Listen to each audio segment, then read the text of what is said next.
வணக்கம் அன்பர்களே. இன்றைய காணொளியில் நம்ம காண உள்ளது கள்ளக்குறிச்சி மாவட்டத்தில் மிக பழமை வாய்ந்த ஒரு சிவன் ஆலயம் இருக்குதுங்க. அங்கே தான் இப்போ பயணம் மேற்கொண்டுட்ருக்காங்க. அதேமாரி இந்த பயணம் நம்மளுடைய வேலை நிமித்தமாக போகிறோங்க. அதை முடித்து விட்டு அந்த ஆலயத்துக்கு போய் நம்ம சாமி தரிசனம் செஞ்சுட்டு அதோடைய வீடியோவை உங்களுக்கு நான் அப்லோட் பண்ணுறேன். அதனால் மறக்காமல் நம்ம சேனலை சப்ஸ்கிரைப் பண்ணி சப்போர்ட் தாங்க.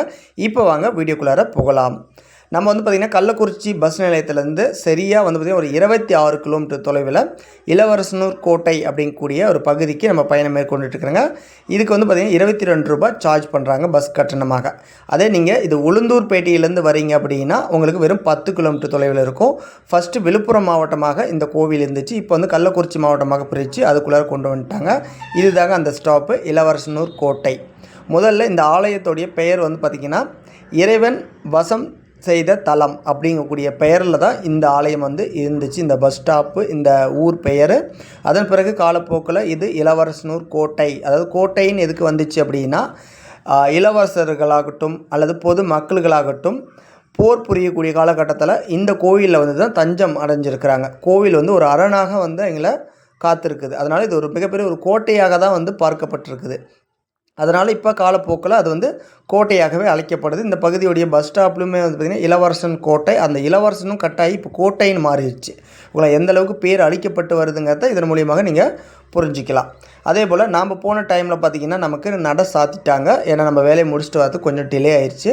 காலையில் 6 மணி முதல் மதியம் 12 மணி வரைக்கும் நீங்கள் சாமி தரிசனம் செய்யலாம். அதன் பிறகு பார்த்திங்கன்னா மாலை 4 மணி முதல் இரவு 9 மணி வரைக்கும் நீங்கள் சாமி தரிசனம் செய்யலாம். அது வரைக்கும் நடை உங்களுக்கு ஓப்பனில் இருக்கும். அதே போல் இந்த ஆலயத்தில் பல சிறப்பு அம்சங்கள் இருக்குதுங்க. இதை பற்றி நம்ம வீடியோ தேடும் போது நமக்கு தகவல் கிடச்சி.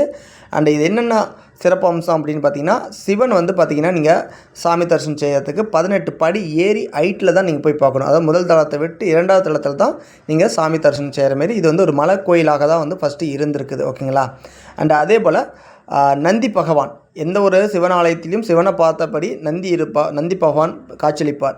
ஆனால் இந்த ஆலயத்தில் அதே போல் சிவன் மேற்க பார்த்து எப்படி இருக்குதா காட்சி தருகிறாரோ அதே போல் தான் நந்தி பகவானும் மேற்க பார்த்து, அதாவது நந்தியோடைய பின்பக்கம் சிவனை பார்த்த மாரி அமைஞ்சிருக்குங்க.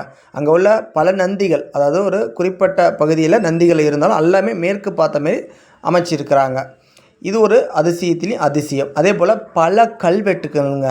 உண்மை சொல்லப்போனால் தஞ்சை பெரிய கோயில் கட்டுவதற்கு முன்னதாகவே சோழர்களால் கட்டப்பட்டிருக்கலாங்கக்கூடிய ஒரு பதிவுகள் தியதி அந்த கோவிலை சுற்றி உள்ள வரலாறாக பார்க்கப்படுதுங்க.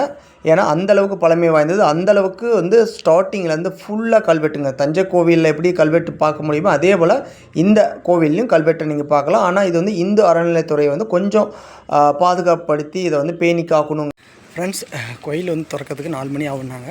நம்ம ஒரு வேலையாக வந்தாங்க. சரி அப்படியே சாமி தரிசனம் பண்ணிட்டு போகலான்னு பார்த்தங்க. ஆனால் வெளியே இருந்தது, சாமி கும்பிட்டுச்சு. மறுபடியும் இன்னொரு டைம் இங்கே வர சூழ்நிலை வரும். அந்த டைமில் நிச்சயம் நம்ம சாமி தரிசனம் பண்ணலாம். இந்த கோயிலை பற்றி இன்னும் தெளிவாக நம்ம உள்ளே போய் வீடியோ எடுக்கலாம். ஓகேங்களா? ஓகே ஃப்ரெண்ட்ஸ், நம்ம மீண்டும் அடுத்த தடவை சந்திப்போம். நன்றி, வணக்கம்.